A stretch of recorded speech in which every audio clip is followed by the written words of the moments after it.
On July 4th, 1954, Marilyn Sheppard was killed inside her Bay Village, Ohio home. But over time, her name became buried beneath headlines, courtroom drama, and one of the most controversial trials in American legal history. Before this became a famous case, before the appeals, before the Supreme Court ruling, Marilyn was a young mother. She was pregnant, and she lost her life in her own home. Her husband, Sam Sheppard, told authorities he heard Marilyn cry out, went upstairs, and encountered a form near her bed.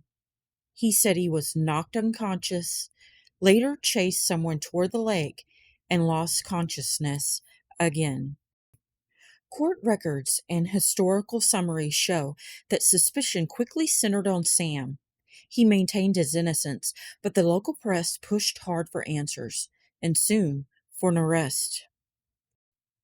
On July 30th, 1954, Sam Sheppard was arrested and charged with first-degree murder. In August, a grand jury returned an indictment.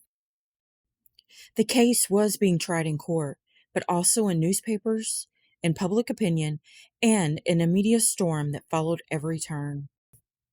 On December 21st, 1954, the jury convicted him of second-degree murder.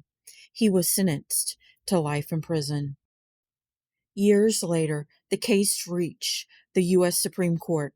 The court ruled that the publicity surrounding the case had denied Sheppard a fair trial. The state retried him later that year. At the second trial, press access was more controlled. This time, Sam Sheppard was found not guilty. This case changed how courts think about high-profile trials. But the legal legacy should never erase the person at the center of it. Marilyn Sheppard was not just a name in a famous case. She was a victim. What was done in the dark became a case about headlines, pressure, and justice. Marilyn Sheppard was not forgotten. This has been What Was Done in the Dark. Until next time. Goodbye.